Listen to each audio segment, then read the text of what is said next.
The Tennessee Titans are a disaster.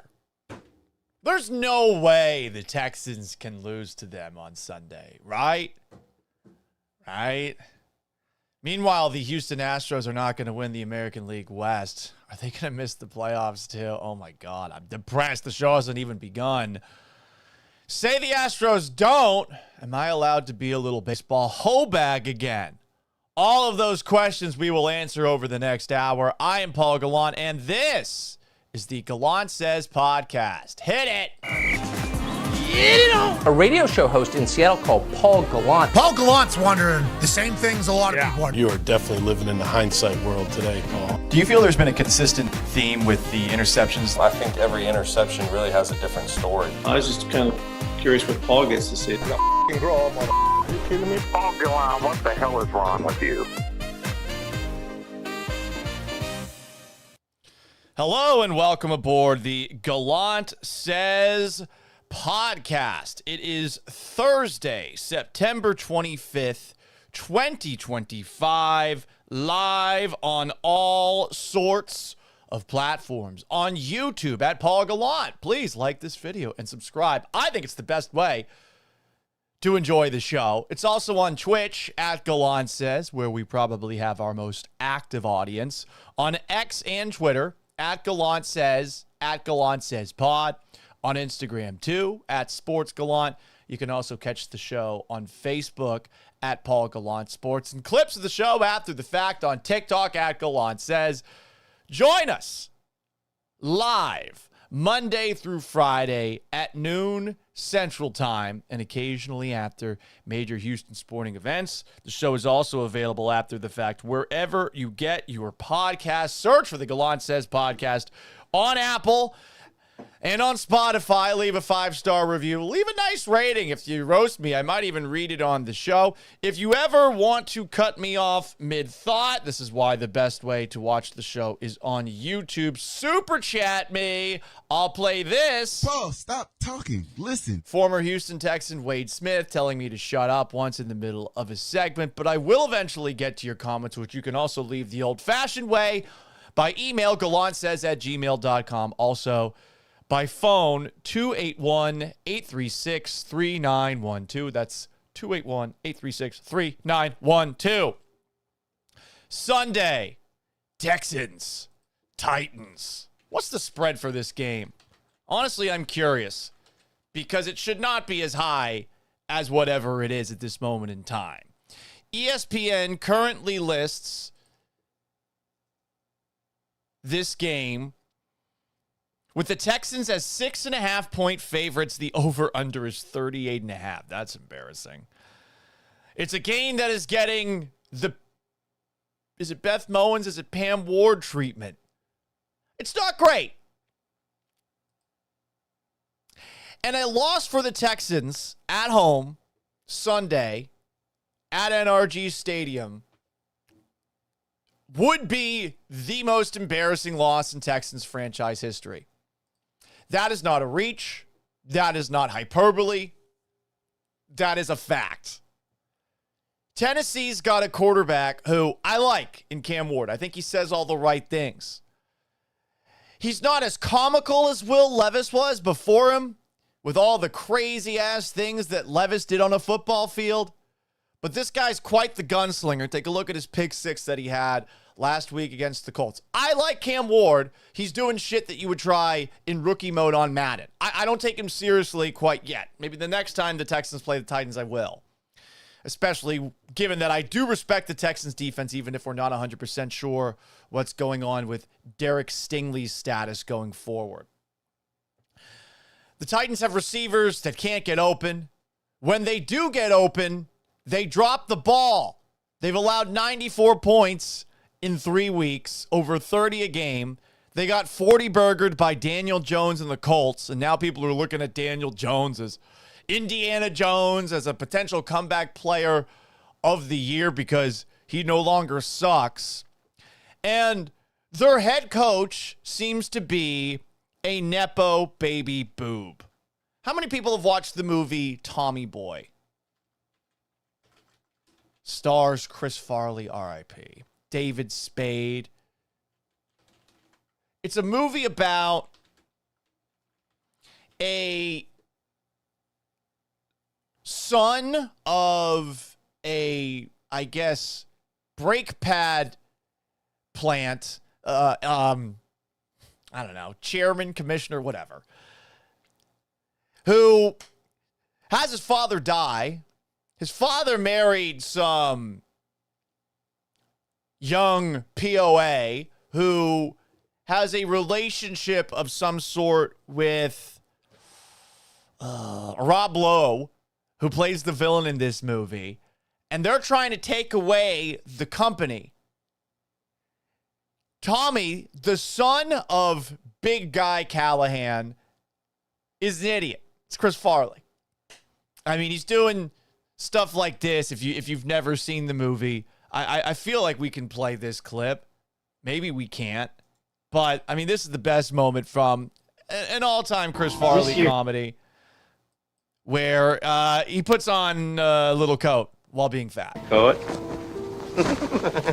Don't do it. Fat guy in a little coat. Fat guy in a little coat. Don't. Fat guy in a little coat. Fat guy in a little coat. So, I tell you that, and I tell you about that movie, and I show you this clip of Chris Farley and Tommy Boy to tell you that Brian Callahan, the head coach of the Tennessee Titans, is actually Tommy Callahan. The sad thing for Brian Callahan is that this isn't an original take by me. Everyone's comparing him to Tommy Callahan. For those who don't know, Brian Callahan's father is Bill Callahan. Bill Callahan was the coach of the Oakland Raiders after the Raiders traded John Gruden to the Tampa Bay Buccaneers after the 2001 season. To Callahan's credit, he took that Raider team to a Super Bowl. Unfortunately, they lost that Super Bowl in very decisive fashion to the Bucs. I think the Bucs had like 3 pick sixes in the game, and one of their players on the Raiders, he went missing before the game was actually played. But Bill Callahan was an NFL coach who you might remember for this rant that he had back in the day. Here is Bill Callahan talking about what his Raiders team was. The dumbest team in America in terms of playing the game. And I'm highly critical because of the way we give games away. We give them away, period. I apologize for that, but that's the best we can do. That's a sad problem. So, Bill Callahan, an offensive line coach who's been highly respected. Head coach, not very good. Where is Bill Callahan now? Bill Callahan is, get this. Oh, he's still the offensive line coach with the Titans? I thought he was gone for some reason. Anyway, Brian Callahan is his son. And Brian Callahan is under a lot of fire to the point that I'd be surprised if he's not the first coach fired in the NFL this year. There's a long bullet point list of the many criticisms against him to this moment in time that's been compiled by a bunch of Tennessee Titans beat writers and pundits and talking heads. Poor play calling and offensive strategy, even though he was hired as an offensive play calling expert due to his time with the Cincinnati Bengals. Bad clock management and in-game decisions. Wasted challenges. Not understanding the rules and procedures. Penalties. A lack of team discipline. Horrible special teams. Being too cautious or aggressive at the wrong time. Horrible analytics and decision-making. No confidence inspired. Emotional outbursts on the sideline. The Titans have been a disaster in the year plus under his watch since they replaced Mike Vrabel with him. He first got on my radar as a for lack of a better term, Nepo baby boob when I saw this after a game between the Patriots and Titans last year. This game, the Titans won, and I'm assuming that he was feeling the pressure behind the scenes. Here he is practically crying, video courtesy of Jill Jelnick, after a Titans win over my Patriots last year. Just how badly did you guys need this today? I mean, look at me. I needed it bad, man. It was, yeah, we needed it. I mean, I feel some empathy for him there. I don't think I would do particularly well if I were an NFL head coach, given my emotional range. You might have seen my little moment yesterday. We'll talk about that more on Friday. But that's where Callahan got on my radar as a guy who might not be long for the head coaching world. Week 1, Callahan faced a lot of criticism because he wasn't aware of a rule where if a wide receiver's elbow is down, it's a catch. And there's a fun Twitter account called the Coach Speak Index, which finds coach speak said by coaches across the league. And he put together a compilation of Brian Callahan and the many different answers he had when asked about not challenging a play where one of his receivers was definitely inbounds with an elbow down. It should have been called a catch. He didn't challenge it. What are you doing here? Here's Brian Callahan's changing line of thinking. Did you consider a challenge on the idle matter play where they moved out of bounds on the sideline and it looked like his elbow hit inbounds first? Yeah, you got to get a foot inbounds too, which we didn't have a clean look at whether his foot was down as well. An elbow doesn't equal 2 feet, so his foot would have had to come down as well. We didn't have a clean look, so the call from upstairs was that it wasn't worth challenging. An elbow does equal 2 feet, for those who don't know. An elbow is 2 feet. He didn't know that. I'll be honest, there's a lot of coaches out there who might not know that off the top of their head. I'll be honest, too. I do know football. I knew with a knee that's 2 feet. Didn't know that with an elbow. Whatever the case, more from Brian Callahan, who kept getting asked about not making this challenge in week 1 during Titans-Broncos. And challenging the play and what I said after the game. And look, ultimately, my interpretation of the rule was wrong. I'll own it. We should have challenged the play.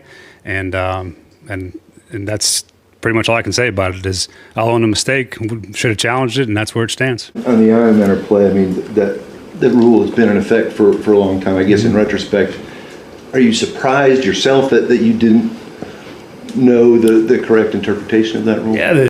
So he said before that, just to sum it up, that, yeah, that's on me. I should have challenged it.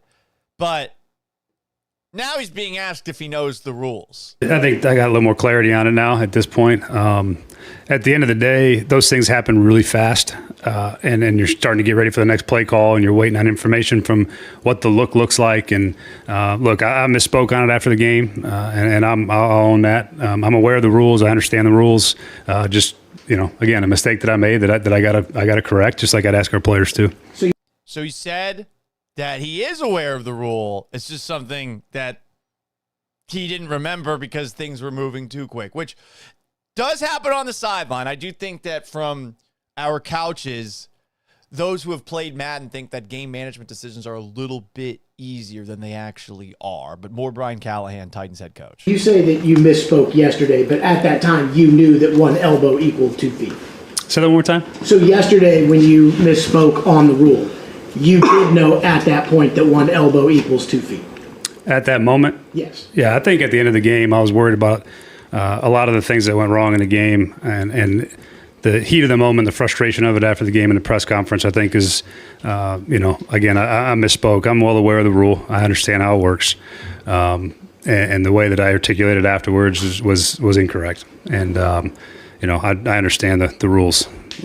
I understand the rules, he says at the very end. Does that make you feel confident that he understands the rules? This is the head coach of the team that the Texans are playing. on Sunday. I've got more.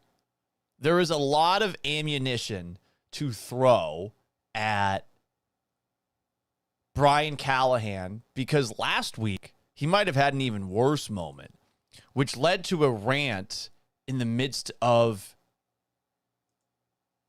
Titans and Colts. There was a moment where, coming out of a timeout,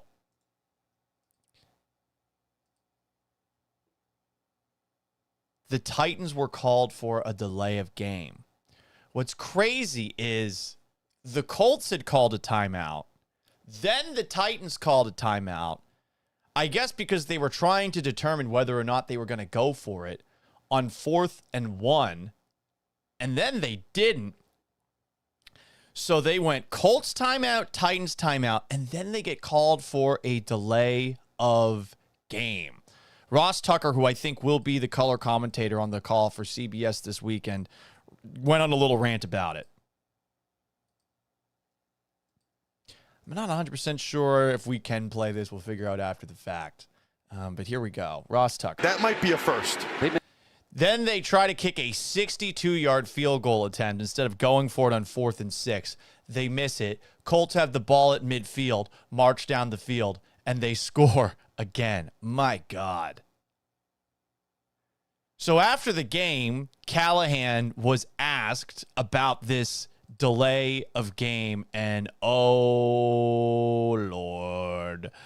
This is a guy who is going to be gone sooner rather than later. I suppose it's just a matter of when. This is after the game, Callahan talking about said delay of game. Video courtesy of Teron Davenport, who covers the Titans for ESPN. I was going back and forth, but we were talking about going for it or kicking it, and that's a kick that Sly's made, and a chance to make it a 17-9 game in that moment. It's a hindsight thing. If you go for it and get it, great. If you go for it, don't. And you're in the same spot. And thought we had a chance to get points there. Sly's been really reliable from deep. He's a bit of a weapon for us, and he's been that way thus far in this season. And then we went to kick it, and they were waiting for some operational things to uncover, and just like to go faster. It obviously had no intention to take a delay of game there. Didn't want that to happen. Obviously, it looks really bad at the end of the day, and that was not the intention to do that. So. The longer he speaks, the less confidence you just have in him as a coach. We got more. After the game, Michael Pittman said that the Titans did not look like they want to play. Pittman's a wide receiver for the Indianapolis Colts, and he shredded them. The pregame intros, they kind of looked a little sluggish. They're kind of walking around, and nobody was really bouncing. And right then and there, like, we all sat there and we're like, they don't want to play today. And I think that's how we found our edge today, is just mentally we thought that we wanted to play more than they did. So naturally, Brian Callahan's also going to get asked about those comments by Pittman. He disputed the idea that the Titans did not really want to go out there to play. Here he is with video courtesy of Steve Lehman from News Channel 5 in Nashville, Tennessee.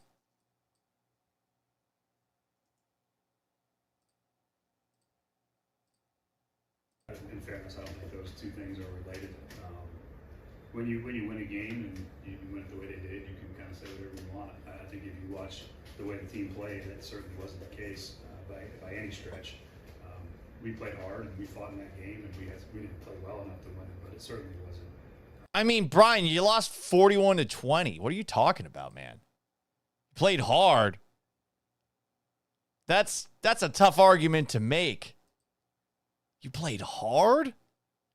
More from Brian Callahan, who was also asked about his job security the Monday after this loss to the Colts by Buck Reising, who is a radio host at 104.5 The Zone in Tennessee. I think questions like this, they get asked when your coach ain't doing so well. Here is the question and answer from Brian Callahan, who does not seem long for the head coaching world. Realistically, Brian, how many more opportunities do you think you guys are going to get to get this thing right, given how difficult it's been? I don't really worry about that, Buck, to be honest. My focus is on trying to make sure our football team is in as good a place as possible, and the rest of that stuff is what it is. I don't think about those things, and you really can't. I mean, this is hard enough as it is to put those other things and think about that. It doesn't do anybody any good. So I just go to work and work as hard as I can. I put as much effort as I can into this, and that is what it is. He worded that perfectly, by the way. That was a hell of a job asking that question by Buck Reising, because you're trying to ask, hey, man, you think you're going to get fired? Instead, he asked, hey, man, how many more opportunities do you think you're going to have to turn this thing around? But that game against the Colts on Sunday was, for the Titans, a disgrace. And I think they made a mistake. What a surprise coming from the Adams family, who we are so familiar with in Houston, not firing Brian Callahan at the same time that they fired their general manager, Rand Carthon. They take Cam Ward. You would think that, hey, we drafted Cam Ward. Let's make sure that we've got a coach who can grow with Cam Ward. Instead, you got a guy who's definitely not going to make it through the season. Ward's already getting the hell beat out of him. I want to say Cam Ward has been sacked close to the most in the NFL to this point. Let me look this up very quickly. Who has been sacked the most? Cam Ward in 3 games has been sacked the most in the NFL, 15 times. 15! He's getting the shit kicked out of him back there. That's 5 sacks a game. 5. And I mean, I think he's got some moxie, but 6 times sacked against the Broncos, 5 times sacked against the Rams, 4 times sacked against the Colts. You would think the Texans pass rush is certainly licking their lips, pretty excited, a little pants tent perhaps.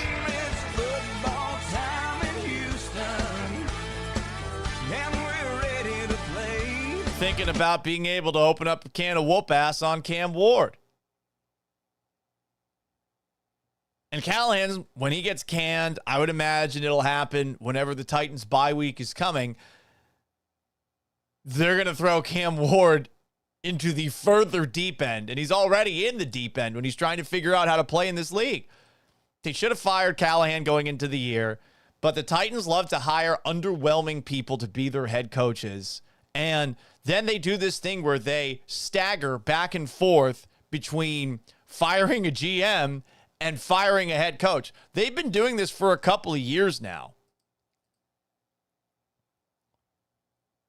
I'm just going to go back to the days of Jeff Fisher, who was the coach of Houston and then Tennessee from 1994 through 2010. He was there for 16 fucking years. Isn't that crazy? 16-22 as Oilers coach, 16-16 as Tennessee Oilers coach, 110-82 as Titans head coach. So he's the coach for a long time. Then they bring in Mike Munchak. He lasts 3 years. They go 22-26. Ken Whisenhunt after that. They go 3-20 with Ken Whisenhunt over 2 years. Mike Mularkey after that, 20-21 in 2 years, maybe 3. Did he get into the 3rd year at the helm? Mike Vrabel had a 54-45 record. They got rid of him after 2023, even though he had no chance to succeed, partly because they were mad that Vrabel dared to go and get honored at the New England Patriots Hall of Fame, because the Patriots inducted him into their Hall of Fame, and the Titans were sensitive about that because he said this is one of the best organizations in football.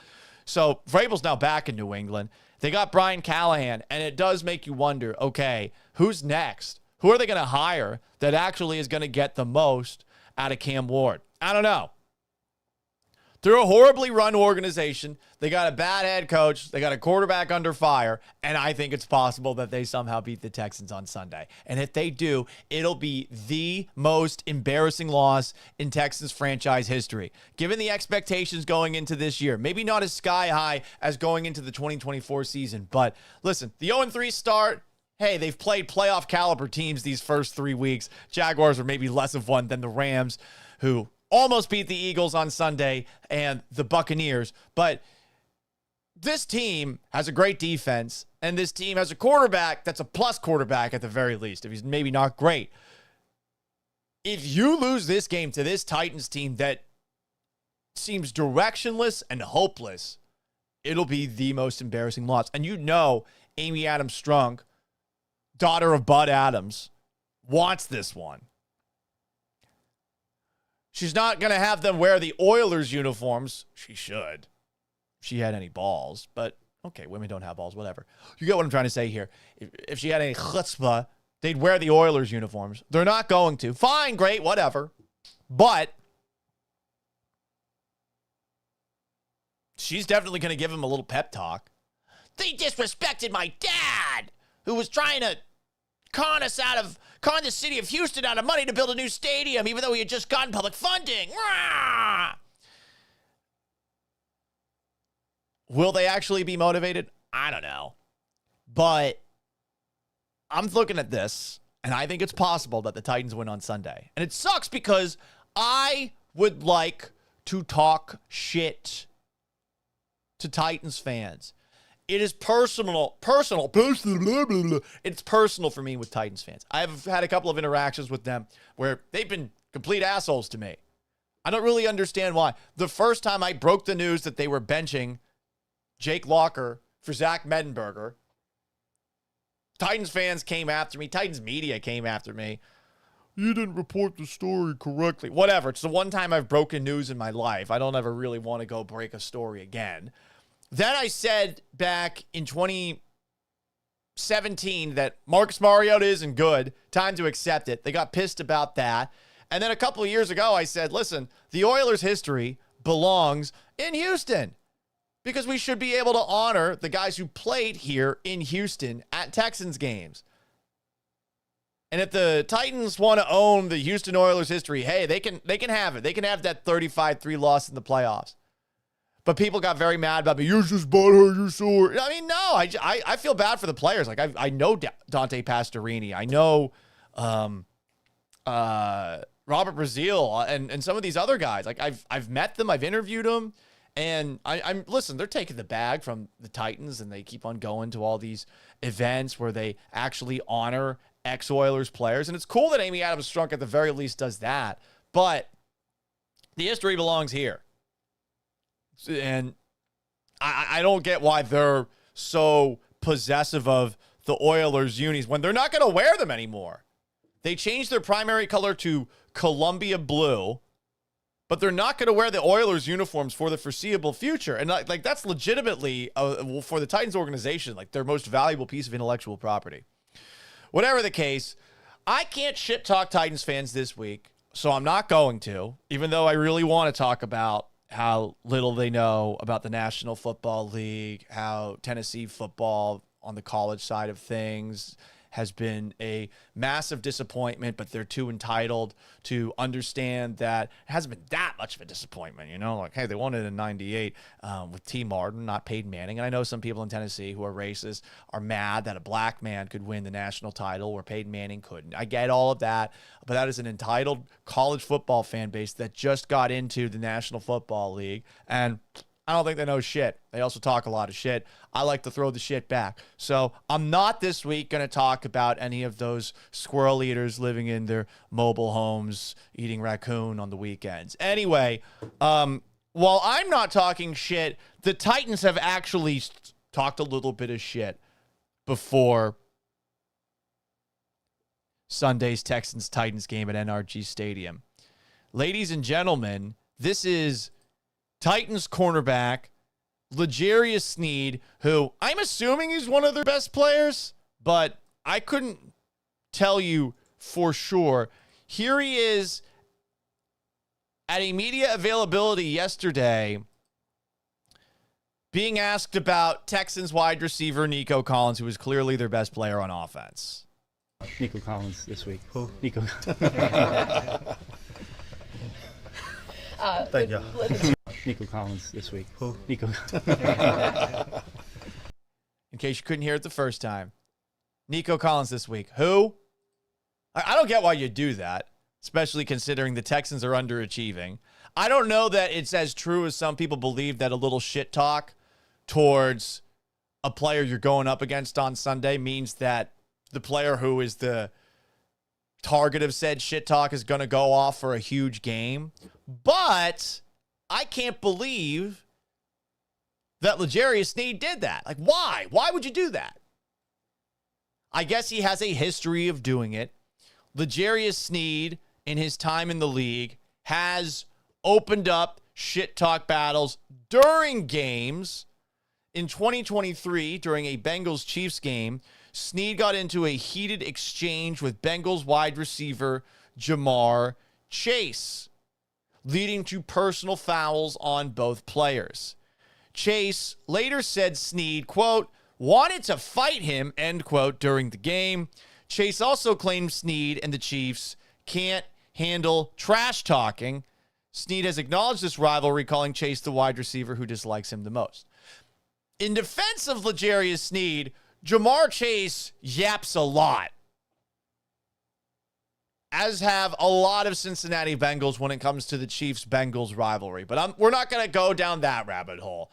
Another time that L'Jarius Sneed has been in the midst of a game talking shit, October 2024, Sneed was caught on video trash-talking Tyreek Hill and Jalen Waddle throughout their matchup. Okay. So, are there any other examples of L'Jarius Sneed talking shit? Anything? Anything at all? I was talking with Texans commenter yesterday, and he had said that if he found more, because he said there was more, that he would post it. This is from The Pivot on August 23rd, 2024, talking about going up against Stroud and Stephon Diggs. And shout out to Texans commenter for pulling this. Titans. Somebody told me Steph actually called the Texans and said, I want to go down here and be in the same division with you, so you can't run away from him. Now you got to see him twice a year. Twice a year. Yeah. I'm ready for it. But he made a special call to say, I'm glad he made that call. For you. I'm glad he made that call. What that's going to look like, because CJ like that boy, like Pat. He's not like Pat. He's not like Pat. Well, I respect his some game. Upside, He like got some game. Right. But I'm not worried about none of that right now. None of it. They got a stick over there. Yeah, we do too. We got a stick too. You'll see when we play him. I'm going to definitely see. I mean, that's my division too, because Jacksonville and the whole thing. So I'm Diggs know what's up. What you going to do when you come down to Duval? I'm not worried about Duval neither. None of it. That's the Bengals. I ain't worried about none of it. L'Jarius Sneed talks a lot of shit. Listen, if you're a cornerback, you got to be confident. Sounds like this trash talk was initiated by Stephon Diggs, who, at the very beginning, highlighted by Fred Taylor there, said, hey, bro, I want to come to the AFC South so L'Jarius Sneed can't run for me anymore. It's pretty funny. So he's talking it back, but I don't understand when asked about Nico Collins saying who. Really don't get it. Anyway, Nico Collins actually responded to this. Video courtesy of Landry Locker coming up. Here is Nico Collins, the Texans' best offensive player, part one of his comments when he heard about what L'Jarius Sneed had said. Yeah. One off. So, thoughts on going against Sneed on the other side? Yeah, it's going to be fun. Can't wait for the matchup. Can't wait to get back on the field with the guys and play again. You know, that's the most important thing I'm most excited about. Getting back out there with my teammates, my brothers, going there, rocking out, getting our swag back. He was asked about you, and he said who a couple times today. Okay. Yeah, he knows who I am. Yeah. Nico's annoyed there. You know who I am.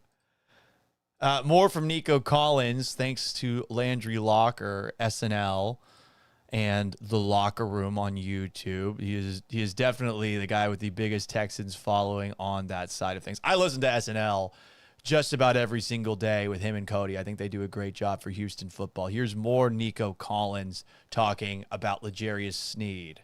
If somebody doesn't know you, what should they know about you after Sunday? They know?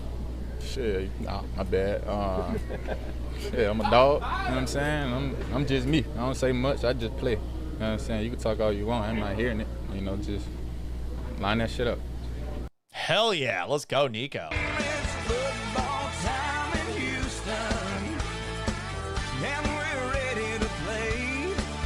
I don't know if this means a big game for Nico Collins on Sunday, especially with this offense.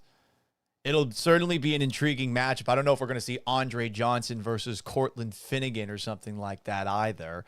And just for the hell of it, because it's been a while. We got to watch that. I want to see Cortland Finnegan against Andre Johnson one more time.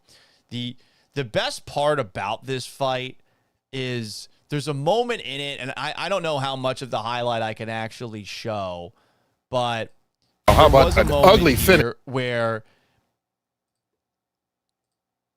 in the commentary side of things, they show Dan Founts and he's watching the replay and he's like, he gets a nice shot in.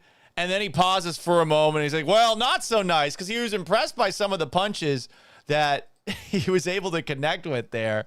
I don't think we're going to see this from L'Jarius Sneed and Nico, but could we see Nico get a little physical? Remember when he slapped that one corner? I think it was Tyreek Stevenson, the idiot who fucked up the Hail Mary for Bears Commanders last year. I mean, he really got in a shot. Let's see. Here we go. Here is Nico Collins smacking Tyreek Stevenson. Boom! Pow! Right in the kisser. Pow! Right in the kisser. And Collins ended up getting flagged for that. Anyway.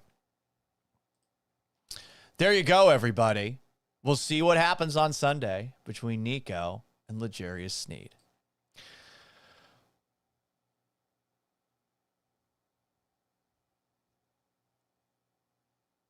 This would be the most embarrassing loss in Texans history if they lose to the Titans. I'm hoping it doesn't happen. But speaking of history, the Astros' chances to win the American League West are history. I'm seeing some comments already. Greg Todd says, I'm ready for Cougs basketball on the Twitch at Gallant Says.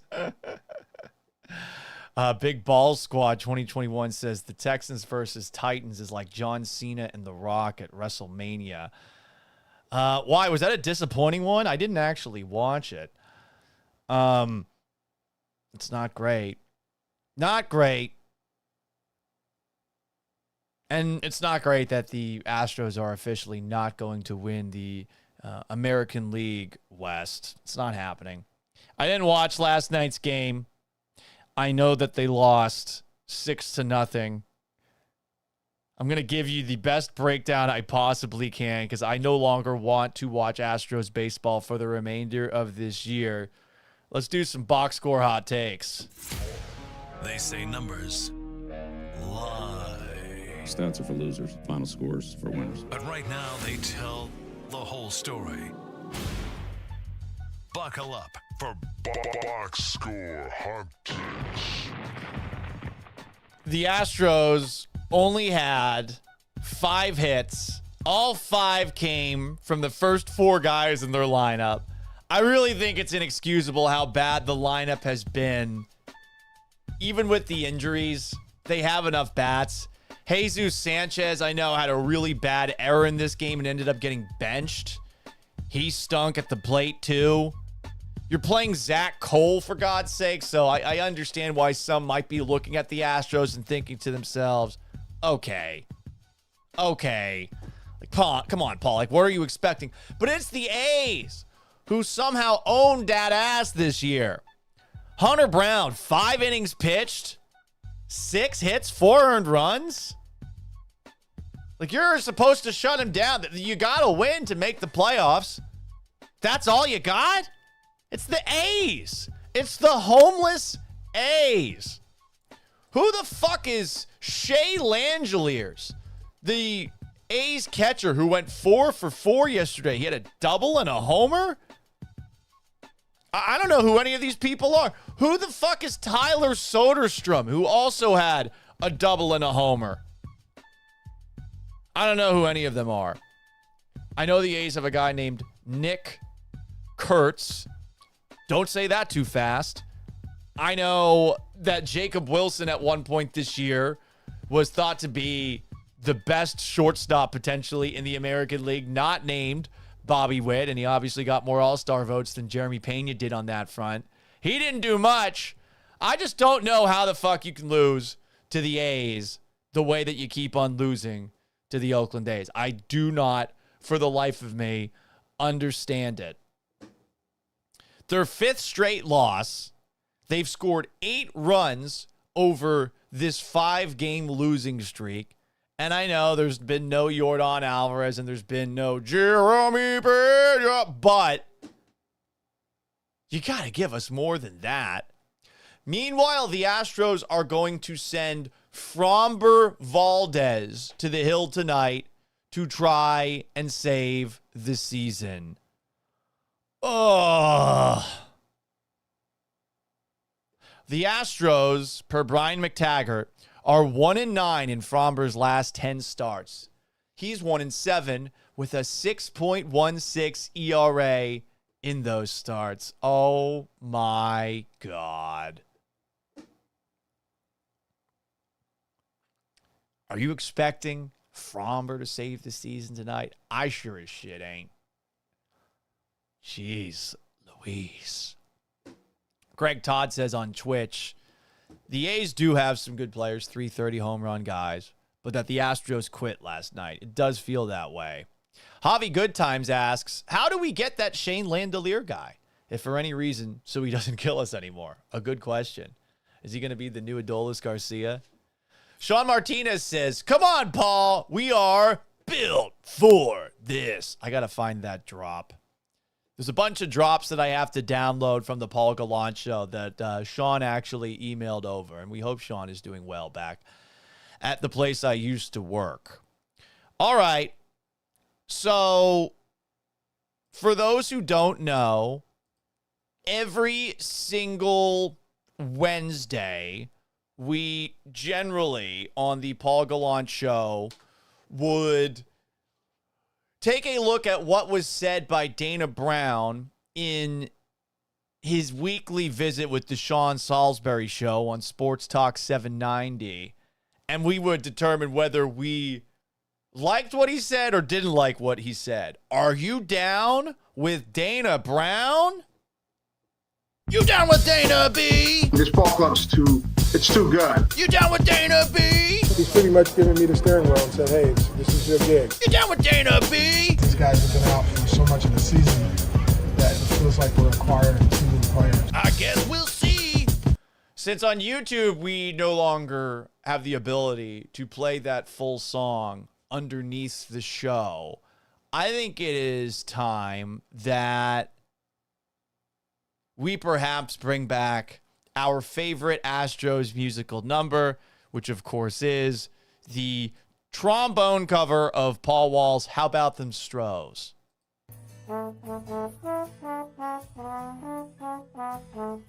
Give me that bone. Are you down with Dana Brown?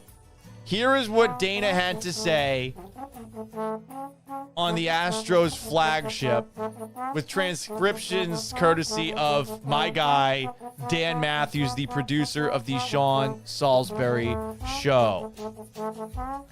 Dana, when asked about overall production for the Astros offense, the injuries have certainly played a part. You have guys trying to pick each other up. It's a snowball effect. The guys are still fighting through it. We're still alive. They're not still alive. I don't agree with that. I am not down with Dana Brown on that one. Greg Todd says retire the bone. Listen, a lot of people like the bone. What do you want from me?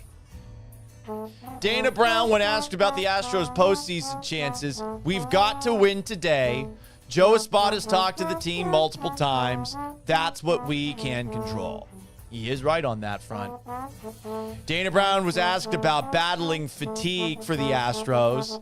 I don't think we've hit a wall. We've hit a down time and a bad time. I guess I agree with that. That's a much better way to frame hitting a wall. It's basically saying, yeah, we're playing like shit right now. I don't know what we're supposed to do here. I also do buy that, yeah, they have to win today. I think they have to win out. I don't think there's any chance of the Astros making the playoffs if they don't win out. More from Dana Brown's visit with the Astros flagship this morning, the Sean Salisbury Show. Dana on dealing with injuries. Every year during the offseason, we have a review of what we can do to be better. Huh. Interesting. I would like him to elaborate a little bit there. I would like to... What's up, Houston Stresses? I would like him to elaborate a little bit there. More from Dana Brown on the Astros flagship. Quote, we will take a complete look at the staff from a baseball operations perspective when asked about evaluating the medical staff and process during the offseason. About fucking time! How the fuck has this not happened already? Why do we gotta wait until the end of the year, where once again the Astros are missing Yordan Alvarez and Jeremy Pena? Jesus! And I feel like this question has been asked politely so many times by Sean Salisbury, by whoever's filled in for Sean on the Sports Talk 790. They keep on tap dancing around it. For fuck's sake, just fire these guys. They don't even make themselves available to talk about the injuries that they regularly misdiagnose. What the fuck are we doing? What are we doing? Oh, that's right. Nothing. It's insane that we are at this point and we're still talking about this goddamn medical staff. I am unemployed. These fuckers aren't. Where is God, where are you? God, where are you? What did we say all year? What did we say all year about this Astros team who kept on winning in spite of all of the injuries? You know what we're about to play. God wills it! God wills it! God wills it! I think God's forsaken us. I do. I think he has left us, and I know a lot of people are going to respond to that. They're going to say this, you know, like this dude who's our favorite from Kingdom of Heaven. Blasphemy! Blasphemy! Yeah, I know a lot of people are saying that, but guess what? Guess what? Call me a heretic all you want, like these little grunts from Halo 2. God has forsaken the Houston Astros. He has. One last one. Are you down with Dana Brown? Per Dana, Isaac Paredes is not at 100%. Yeah, no shit. We knew that. So there you go. Are you down with Dana Brown on a Thursday? Perhaps the last down with Dana Brown of the 2025 Astros season. Houston Stressens asks on X, who's playing the trombone? So something we did on the Paul Gallant Show for a while was we would play in the background the trombone cover of How About Them Stros by Paul Wall. And I thought it was really bad, and I thought we would only do it a couple of times. But we had a lot of listeners who liked it, and we have a lot of listeners who hated it. And I don't know, I just kept on playing it.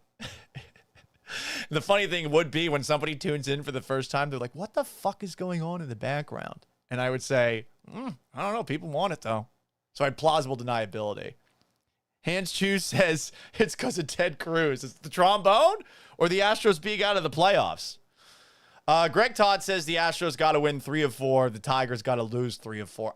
Man, do you believe that will happen? I know the Tigers are falling apart too right now. But do you believe in this Astros team that has scored a whopping 8 runs over 5 games is going to be able to put enough across the plate the next couple of games? I don't fucking see it. I do not.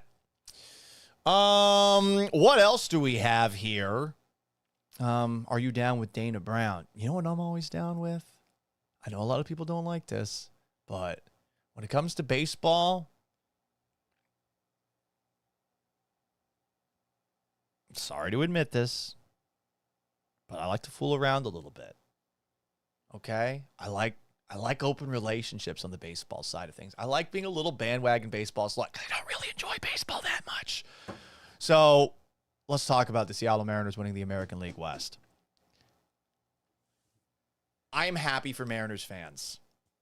That is their first American League West title since 2001.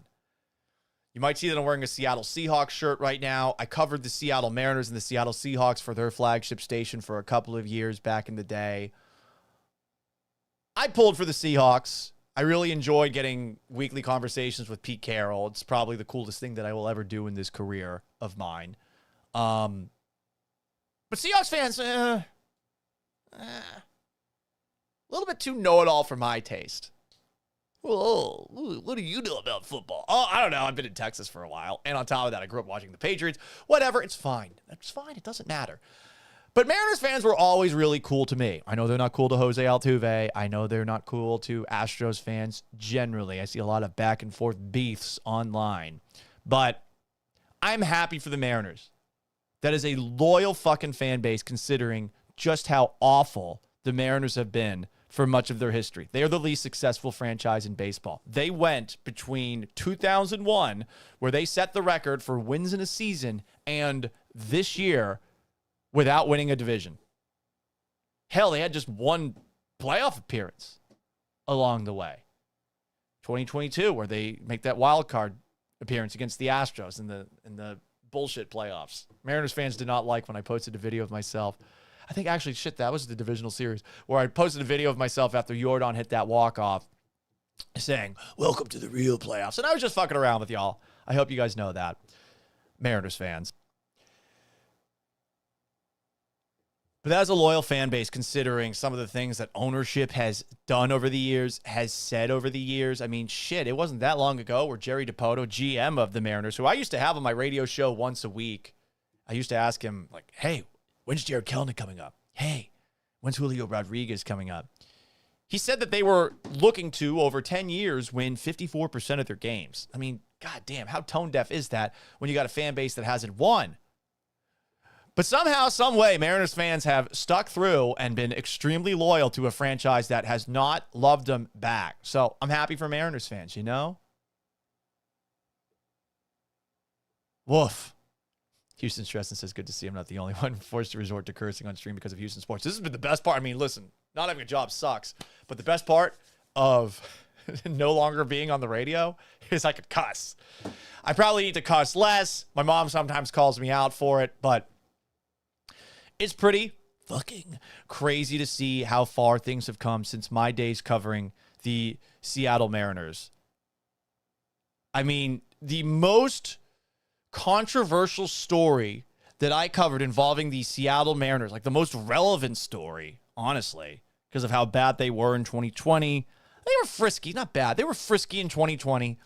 But it was the pandemic year, so what actually mattered? And in 2021, leading into the 2021 season, Kevin Mather, who was one of part of the ownership group for the Mariners, Mather went on a Zoom because it was the pandemic. So it was the Bellevue Rotary Club. Bellevue's a fancy hoity-toity suburb of Seattle that aligns with me a little bit more than the rest of Seattle does, but that's neither here nor there.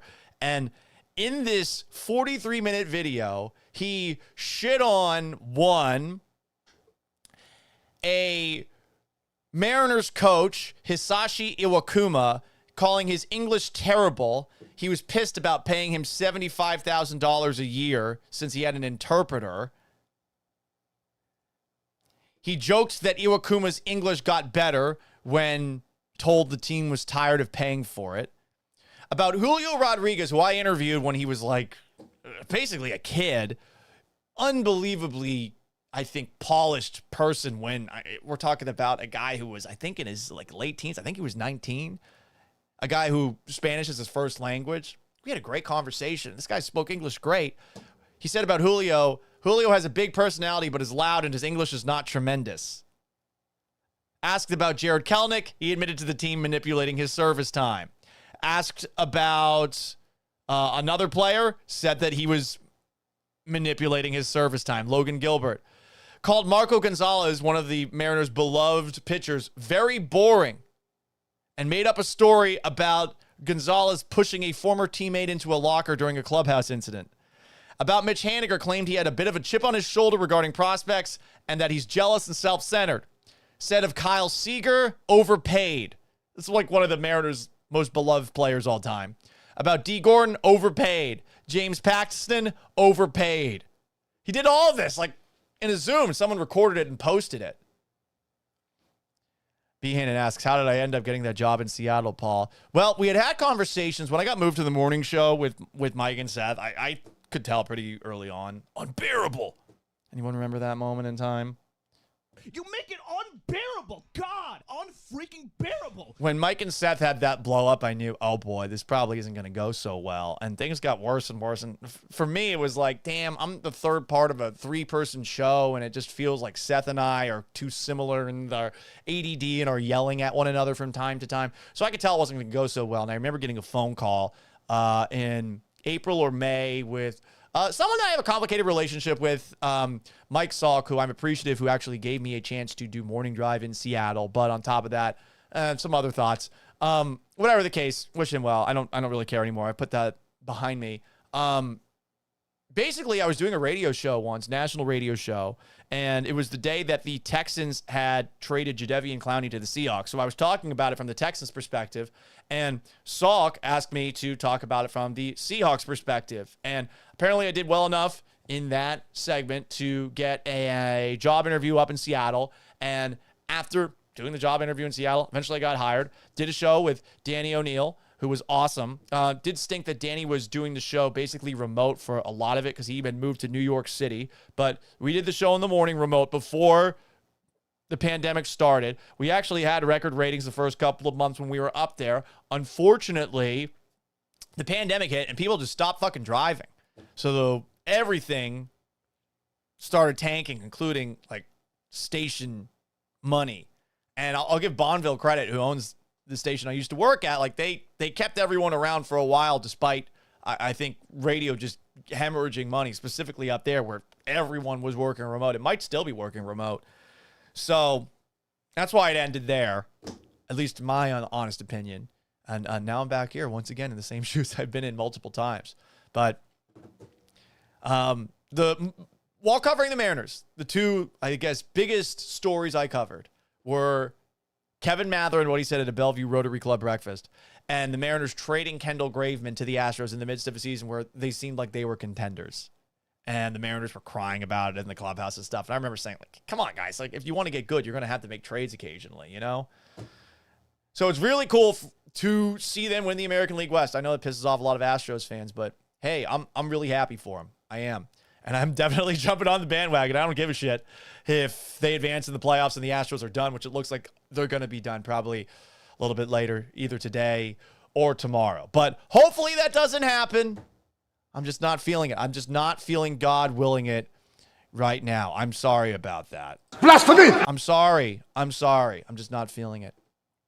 Anyway, Thursday night football ought to be interesting tonight. Seahawks, Cardinals. Seahawks are 1.5-point favorites, over under for the game, 43.5. If you ever want to get in touch with the show, send me an email, gallantsays@gmail.com. You could shoot me a voicemail as well, 281-836-3912. Thank you so much for tuning into today's live show. If you did, you can join me live weekdays at noon on YouTube at Paul Gallant. Like this video and subscribe. On Twitch at Gallant Says, give me a sub. X and Twitter at Gallant Says, at Gallant Says Pod. Instagram at Sports Gallant. Follow me. Facebook at Paul Gallant Sports. Like my page. It'll also happen occasionally after major Houston sporting events. While you're at it, for clips of the show, you can follow me on TikTok at Gallant Says. The show is available in podcast form after the fact wherever you get your podcast. So if you haven't already, subscribe, rate, and review me on Apple and on Spotify. If you roast my ass, I will read it. Apologies for the quick show today. Meeting in a couple of minutes. Until tomorrow at noon Central Time for an Ask Gallant Anything Friday. So long, farewell, and have yourselves a wonderful Thursday. Farewell and adieu to you fair Spanish ladies. Farewell and adieu, you ladies of Spain. Peace.